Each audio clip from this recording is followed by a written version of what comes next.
नमस्कार विद्यार्थी मित्रमैत्रिणींनो, current affairs bye Meghali या मराठी यूट्यूब चॅनलवरती आपले मनपूर्वक स्वागत.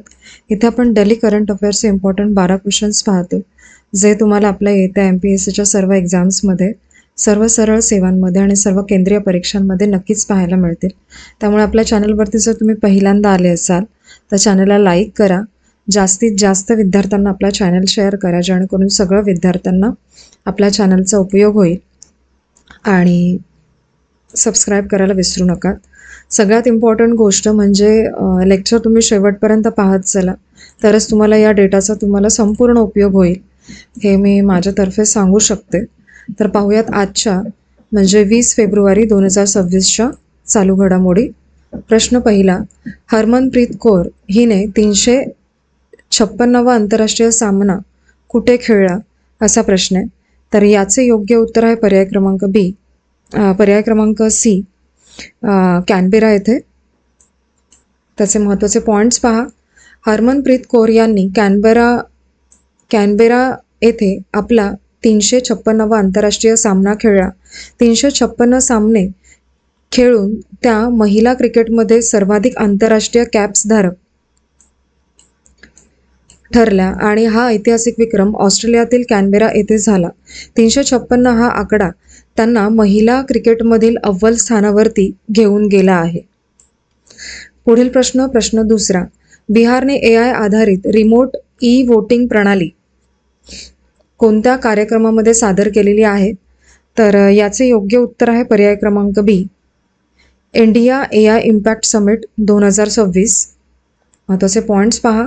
बिहारने भारतातील पहिली मोबाईल आधारित AI संचालित रिमोट ई-वोटिंग प्लॅटफॉर्म सादर केले.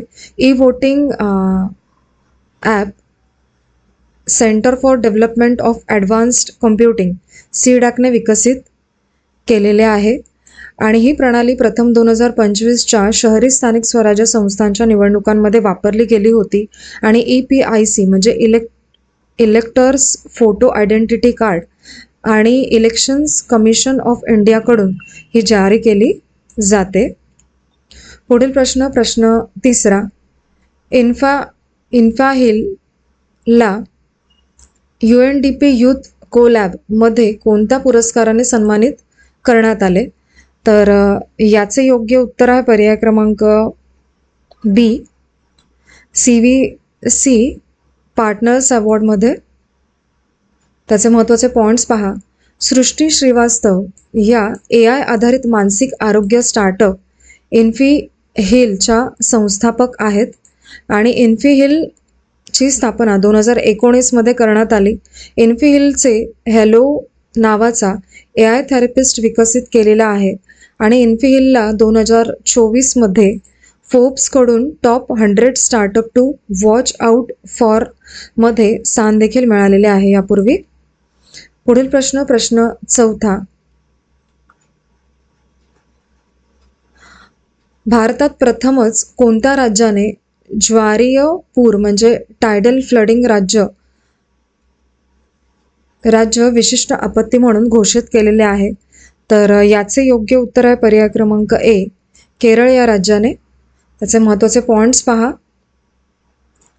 ज्वारीय पुराला सनी डेज फ्लडिंग किंवा किंग टाईड फ्लडिंग किंवा न्यूसेन्स फ्लडिंग असे म्हणतात. हा पूर उच्च भरतीमुळे दिवसातून 2 वेळा होऊ शकतो आणि पीडितांना आर्थिक मदत स्टेट डिझास्टर रिस्पॉन्स फंड मधून दिली जाणार आहे. यामध्ये महत्त्वाचे पॉईंट्स तर झालेले आहेत. पुढील प्रश्न पाचवा, भारताने तांदूळ पुरवठ्यासाठी 5 वर्षांचा करार कोणत्या संस्थेसोबत केलेला आहे. तर याचे योग्य उत्तर आहे पर्याय क्रमांक सी, वर्ल्ड फूड प्रोग्राम याच्याशी. याचे महत्त्वाचे पॉईंट्स पहा. करारानुसार भारत 2 लाख मेट्रिक टन तांदूळ पुरवणार आहे आणि हा करार फूड कॉर्पोरेशन ऑफ इंडिया आणि WFP यांच्यात झाला. सध्याच्या पुरवठ्यासाठी तांदळाची किंमत 31 मार्च 2026 पर्यंत प्रति क्विंटल 2800 निश्चित करण्यात आलेली आहे. WFFला 2020 मध्ये नोबेल शांतता पुरस्कार प्रदान करण्यात आलेला आहे. पुढील प्रश्न, प्रश्न 6वा. तनू भान यांना सुवर्णपदक कोणत्या कार्यक्रमात देण्यात आले, असा प्रश्न आहे. तर याचे योग्य उत्तर आहे पर्याय क्रमांक बी, NCC रिपब्लिक डे कॅम्प 2026. महत्त्वाचे पॉईंट्स पहा. JUO तनू भान यांना भारतातील सर्वोत्तम NCC cadre army wing senior wings म्हणून सुवर्णपदक मिळाले, त्यामुळे हा प्रश्न महत्त्वाचा आहे. हा सन्मान नरेंद्र मोदी यांनी त्यांना प्रदान केला. पुरस्कार 28 फेब्रुवारी 2026 रोजी नवी दिल्ली येथे NCC रिपब्लिक डे कॅम्पमध्ये देण्यात आलेला आहे. आणि भान या MIT DT ADT university Pune येथील विद्यार्थिनी आहेत. प्रश्न 7वा. 2025 सालचा साहित्यभूषण पुरस्कार कोणाला जाहीर करण्यात आला, तर याचे योग्य उत्तर आहे पर्याय क्रमांक सी, भालचंद्र नेमाडे यांना. महत्त्वाचे पॉईंट्स पहा. 2025 सालचा साहित्यभूषण पुरस्कार भालचंद्र नेमाडे यांना जाहीर झाला आणि 4थे विश्व मराठी संमेलन 26 फेब्रुवारी ते 1 मार्च 2026 दरम्यान नाशिक येथे होणार आहे. साहित्यभूषण पुरस्काराचे स्वरूप मानपत्र, सन्मानचिन्ह आणि 10 लाख रुपये असे आहे. आणि लंडनमध्ये छत्रपती शिवाजी महाराज यांच्या नावाने वैश्विक मराठी भाषा केंद्र सुरू देखील होणार आहे. पुढील प्रश्न, प्रश्न 8वा. जालंधर येथे अँटी नॅरोटिक्स टास्क फोर्स ANTF कार्यालयाचे उद्घाटन कोणी केले आहे, तर या प्रश्नाचे योग्य उत्तर आहे पर्याय क्रमांक बी, गौरव यादव यांनी. याचे महत्त्वाचे पॉईंट्स पहा. पंजाब समोर दहशतवाद, संघटित गुन्हेगारी आणि अंमली पदार्थ ही 3 मोठी आव्हाने सध्या आहेत आणि ऑपरेशन सिंदूरनंतर ड्रोनद्वारे लहान शस्त्रांच्या तस्करीत सुमारे 400% वाढ झालेली आहे. आणि जालंधर येथील ANTF हे दुसरे विशेष युनिट असून पहिले पाटियाल येथे स्थापन करण्यात आलेले आहे. काही धमकीचे ईमेल्स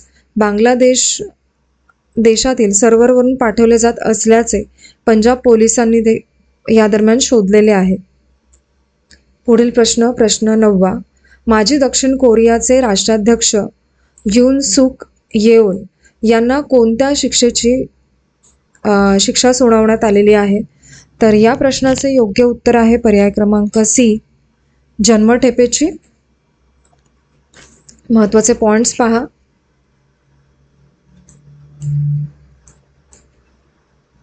त्यांच्यावरती 2024 मध्ये मार्शल लॉ लागू करण्याच्या प्रयत्नामुळे बंडखोरीचा आरोप ठेवण्यात आलेला आहे. सेऊल सेंट्रल डिस्ट्रिक्ट कोर्ट यांनी या ऐतिहासिक निर्णय दिलेला आहे आणि विशेष सरकारी वकिलांनी मृत्यूदंडाची मागणी केली होती, परंतु न्यायालयाने त्यांना जन्मठेपेची शिक्षा दिली. मार्शल लॉ आदेशाद्वारे राष्ट्रीय सभेचे कामकाज ठप्प करण्याचा प्रयत्न केल्याचे न्यायालयाने या दरम्यान नमूद केलेले आहे. पुढील प्रश्न, प्रश्न 10वा. 20 फेब्रुवारी 2026 रोजी विश्व सामाजिक न्याय दिनानिमित्त विशेष कार्यक्रम कोठे आयोजित करण्यात आला. 20 फेब्रुवारी विश्व सामाजिक न्याय दिन असतो. ठीक आहे. या 10व्या प्रश्नाचे योग्य उत्तर आहे पर्याय क्रमांक बी, नॅशनल लॉ युनिव्हर्सिटी द्वारका येथे. महत्त्वाचे पॉईंट्स पहा. Department of social justice of empowerment यांनी 20 फेब्रुवारी 2026 रोजी विश्व सामाजिक न्याय दिनानिमित्त विशेष कार्यक्रम जाहीर केला. हा कार्यक्रम नॅशनल लॉ युनिव्हर्सिटी द्वारका नवी दिल्ली येथे आयोजित केला जाणार आहे. विश्व सामाजिक न्याय दिवस सामाजिक समावेशन, समानता आणि दुर्बल घटकांना न्याय संधी देण्याच्या उद्दिष्टांवरती भर देतो. पुढील प्रश्न, प्रश्न 11वा. The sage who reimagined Hinduism, the life, lesson and legacy of Shri Narayana Guru या पुस्तकाचे लेखक कोण आहेत, असा प्रश्न आहे. तर या प्रश्नाचे योग्य उत्तर आहे पर्याय क्रमांक बी, शशी थरूर. महत्त्वाचे पॉईंट्स पहा. भारताचे उपराष्ट्रपती CP राधाकृष्णन यांनी डॉक्टर शशी थरूर यांच्या पुस्तकाचे नवी दिल्ली येथे प्रकाशन केले. हे पुस्तक श्री नारायण गुरु यांच्या जीवन, शिकवण वावरशावरती आधारित आहे. श्री नारायण गुरु यांचा संदेश एक जात एक धर्म एक ईश्वर हा सामाजिक समानतेचा क्रांतिकारी विचार होता आणि उपराष्ट्रपतींनी आध्यात्मिक सुधारणांचे जीवन दस्तऐवजीकरण करणे भारताच्या सभ्यतागत स्मृतीच्या संरक्षणासाठी आवश्यक असल्याचे या दरम्यान सांगितले. प्रश्न 12वा आणि आपल्या आजच्या लेक्चरमधला शेवटचा प्रश्न. CAA 2019 नुसार कोणत्या देशातील काही धार्मिक अल्पसंख्याकांना नागरिकत्वासाठी अर्ज करण्याची सवलत देण्यात आलेली आहे? तर या प्रश्नाचे योग्य उत्तर आहे पर्याय क्रमांक बी, पाकिस्तान, बांगलादेश आणि अफगाणिस्तान. याचे महत्त्वाचे पॉईंट्स पहा. सुप्रीम कोर्ट ऑफ इंडियाने 5 मे 2026 पासून CAA 2019 अंतर्गत याचिकेवरती सुनावणी सुरू करणार असल्याचे घोषित केले आणि CAA 2019 हा सिटिझनशिप अमेंडमेंट ॲक्ट 2019 आहे, जो नागरिकत्व कायदा 1955 मध्ये सुधारणा करतो. दुसरा पॉईंट महत्त्वाचा आहे. या कायद्यानुसार पाकिस्तान, बांगलादेश आणि अफगाणिस्तान येथील हिंदू, शीख, बौद्ध, जैन, पारशी व ख्रिश्चन समुदायांना नागरिकत्वासाठी अर्ज करता येऊ शकतो असे त्यामध्ये आहे. आणि अर्जदारांनी 31 डिसेंबर 2014 पूर्वी भारतात प्रवेश केलेला असावा आणि किमान 5 वर्षे वास्तव केलेले असावे अशी त्यामध्ये अट देखील आहे. तर आपले आजचे 20 फेब्रुवारी 2026चे डेली करंट अफेअर्स पाहून झालेले आहेत आणि एकच रिक्वेस्ट आहे की लेक्चर तुम्ही शेवटपर्यंत पहा आणि माझ्या मते आजचे लेक्चर तुम्ही शेवटपर्यंत पाहिलेच असेल. त्याबद्दल थँक्यू सो मच.